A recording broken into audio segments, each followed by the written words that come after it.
अस्सलामुअलैकुम वरहमतुल्लाहि वबरकातुहू।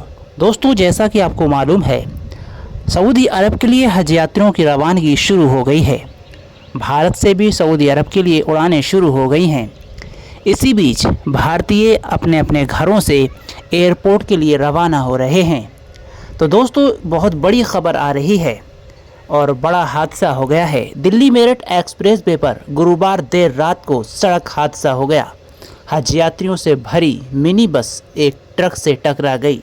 इस हादसे में 14 हज यात्री घायल बताए जा रहे हैं, जिन्हें अस्पताल में भर्ती कराया गया है। मीडिया रिपोर्ट्स के अनुसार सभी हज यात्री बिजनौर जिले के जीतपुर गांव के बताए जा रहे हैं। ये मिनी बस में सवार होकर दिल्ली के इंदिरा गांधी अंतर्राष्ट्रीय हवाई अड्डे पर जा रहे थे। रात करीब 3:30 बजे के आसपास बस एक्सप्रेस वे पर हवाई रेस्टोरेंट से 3 किलोमीटर पहले आगे चल रहे ट्रक से टकरा गई। उस वक्त मिनी बस में सवार ज़्यादातर हज यात्री नींद में थे। हादसा होते ही उनकी आंख खुल गई और चीख पुकार मच गई। तत्काल ही 3 एम्बुलेंसों को मौके पर बुलाया गया। 14 घायलों को डासना कस्बे के सामुदायिक स्वास्थ्य केंद्र में भर्ती कराया गया। यहाँ पर घायलों का उपचार किया जा रहा है। ग्रस्त बस को क्रेन की मदद से हाईवे के किनारे करवा दिया गया है। दोस्तों, जो हाजी घायल हुए हैं, अल्लाह तबारक व तआला से दुआ करते हैं कि उनको जल्दी से जल्दी शिफा हासिल हो जाए और अल्लाह तबारक व तआला उन्हें एयरपोर्ट पहुँचा दे और उनकी हज यात्रा में आसानी अता फरमाए। कमेंट सेक्शन में आमीन ज़रूर लिखें। ना जाने किसकी आमीन पर अल्लाह हमारी इस दुआ को कबूल फरमा ले। और जितने भी हज यात्री उस बस से सवार होकर जा रहे थे हज यात्रा के लिए, उन सब का हज यात्रा मुकम्मल हो जाए, ऐसी ही हम कामना करते हैं। अल्लाह तबारक व तआला से दुआ करते हैं कि सभी हज यात्रियों को जल्द से जल्द शिफा हासिल हो जाए और सब अपने सफ़र के लिए रवाना हो जाएं। दोस्तों, इस बार जेद्दा के लिए उड़ान भरने वाले हज यात्रियों को फ़्लाइट की तारीख से 48 घंटे पहले अपने एयरपोर्ट जाकर रजिस्ट्रेशन कराना होगा।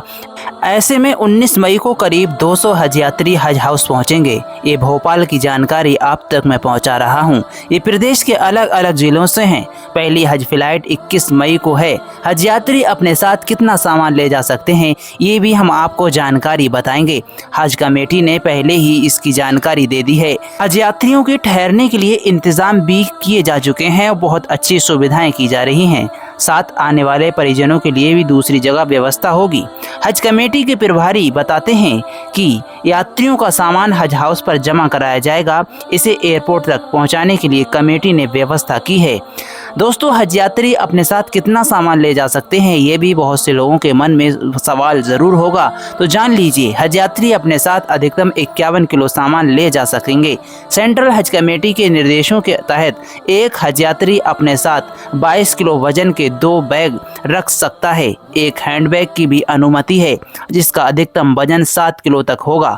इसी के आधार पर सामान की पैकिंग करने के लिए हज यात्रियों को निर्देश भेजे जा चुके हैं। इसी के आधार पर सामान की पैकिंग करें। हज यात्रियों को निर्देश भेजे जा चुके हैं, पहले ही ये गाइडलाइंस में शामिल हैं। मीडिया रिपोर्ट्स के अनुसार यात्रा से पहले सभी हज यात्रियों को ट्रेनिंग के साथ साथ टीका भी लगना अनिवार्य है। ट्रेनिंग की तिथि सभी हाजियों को बता दी गई है। उस तिथि में ट्रेनिंग ले लें। ट्रेनिंग में हज से जुड़ी सभी जानकारियां मिलेंगी। साथ ही मेनिंजाइटिस का टीका भी लगेगा। टीका लगने के बाद सभी को हेल्थ कार्ड मिलेगा। बता दें कि सभी हज यात्रियों को पासपोर्ट, वीजा के अलावा health certificate, training certificate, Haj Bhavan की ओर से मिलने वाला कड़ा और स्टिकर हाथ में पहनने होते हैं। वहीं दोस्तों, बिहार के 1083 हज यात्रियों में 220 हज यात्री इस बार गया जिले के भी हैं। हज यात्रा जिलहज्जा के महीने में होती है। जिलहज्जा की 8 तारीख से 12 तारीख तक हज यात्रा की जाती है। 5 दिन हज यात्रा होती है। लेकिन भारत से जाने वाले हज यात्री सऊदी अरब में 40 या 42 दिन रहते हैं, इसीलिए वह पहले ही जाने लगते हैं और मदीने शरीफ में भी कम से कम 8 दिन रहते हैं। 8 या 10 दिन मदीना शरीफ में रहने के बाद मक्का शहर में आ जाते हैं। मक्का में ही हज के अरकान अदा होते हैं। सऊदी अरब ने बिना परमिट के हज करने की कोशिश करने वालों के लिए सख्ती करते हुए घोषणा की है कि बिना परमिट के जो भी लोग हज करने के लिए आएंगे उन पर 50,000 रियाल का जुर्माना लगाया जाएगा। ये सऊदी अरब के लोग हों या कोई बाहर के विदेशी लोग हों, सभी पर ये जुर्माना लगाया जाएगा। नियमों का उल्लंघन करने पर 6 महीने की जेल भी हो सकती है। अधिकारियों ने कहा है कि सजा पूरी होने के बाद ऐसा करने वालों को 10 साल के लिए देश से निष्कासित भी किया जाएगा। ऐसे लोगों के 10 साल तक देश में दोबारा प्रवेश करने पर प्रतिबंध रहेगा। इसी के साथ ही सऊदी सरकार ने हज के सीजन के दौरान पवित्र स्थलों में एंट्री देने के लिए तीर्थयात्रियों के लिए आधिकारिक तौर पर नुसुक कार्ड लॉन्च किया है। नुसुक कार्ड सभी हाजियों को दिया जाएगा ताकि फर्जी तरीके से किसी को पवित्र स्थलों में एंट्री से रोका जाएगा। आपको बता दूं कि सऊदी अरब में हज के दौरान मेडिकल स्टाफ और हजारों की संख्या में कर्मचारी हज यात्रियों के लिए स्पेशल ड्यूटी पर रखे जाते हैं। और किन्हीं भी हाजी हजरात को किसी भी तरीके की कोई परेशानी हो तो वो उनसे ज़रूर संपर्क करें और अपनी दवाई ज़रूर ले लें। अगर किसी तरीके की कोई परेशानी हो तो आपको छोटे छोटे मेडिकल क्लिनिक जहाँ तहाँ आपको लगे हुए दिख जाएंगे, आप वहाँ पर दवा ले लें। यदि आपको पता नहीं है ये मेडिकल क्लिनिक कहाँ पर हैं तो आप किसी से भी पता कर लें। अपनी सेहत का ख्याल रखें। आपको मालूम होना चाहिए सऊदी सरकार ने हाजियों के लिए नया स्मार्ट ऐप हज सुविधा ऐप भी लॉन्च किया है। इस पर हाजी अपनी शिकायत दर्ज करा सकते हैं। इस साल जेद्दा में भारत के महावाणिज्य दूतावास ने हज यात्रा के सुनियोजित और संपूर्ण परिचालन के लिए कई अतिरिक्त प्रयास किए हैं।